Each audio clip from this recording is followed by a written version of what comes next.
কলোনিতে আপনার বিরুদ্ধে অভিযোগ আছে, আপনি 2 নারীকে পিটিয়েছেন। রাজশাহীতে এনসিপির 2 নেতা সাংবাদিকদের তালাবদ্ধ করে আগুন দেওয়ার হুমকি দিয়েছে বলে অভিযোগ ওঠে। সোমবার বিকেলে রাজশাহী নগরীতে পর্যটন মোটেলে এ ঘটনা ঘটে।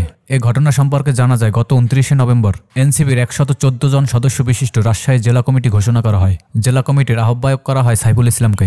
এরপর থেকে সাইফুল ইসলামকে আওয়ামী লীগের দোসর আখ্যা দিয়ে আন্দোলন করে আসছিল পদবঞ্চিত এনসিপির কিছু নেতাকর্মী। সোমবার বিকেলে নবগঠিত কমিটি পর্যটন মোটেলের ভিতর একটি কক্ষে সংবাদ সম্মেলনের আয়োজন করে। সংবাদ সম্মেলন চলাকালীন এক পর্যায়ে উগ্র মেজাজে ওই কক্ষের ভেতরে হাজির হন এনসিপির 2 কর্মী। তারা উপস্থিত সাংবাদিকদের দ্রুত লাইভ সম্প্রচার বন্ধ করে কক্ষ ত্যাগ করার নির্দেশ দেন। কক্ষ ত্যাগ না করলে তালা মেরে ভেতরে সবাইকে একসাথে আগুন ধরিয়ে দেওয়ার হুমকি দেন।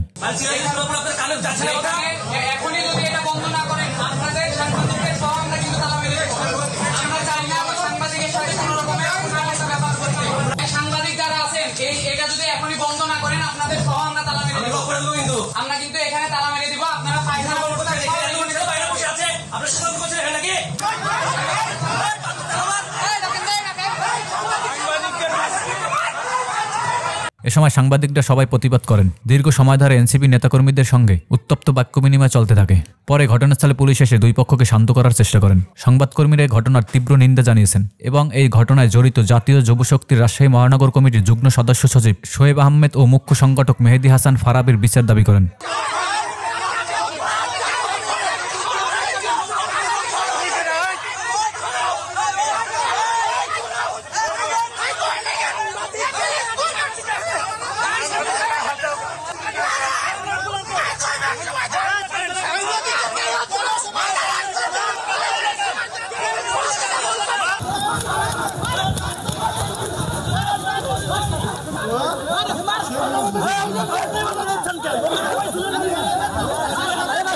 ঘরে বন্ধ করে আগুন ধরে দিতে চেয়েছে রাজনৈতিক কর্মী।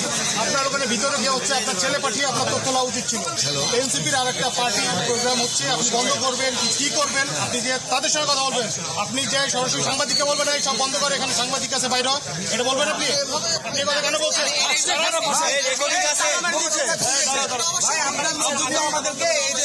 আপনি এইভাবে বলতে পারেন?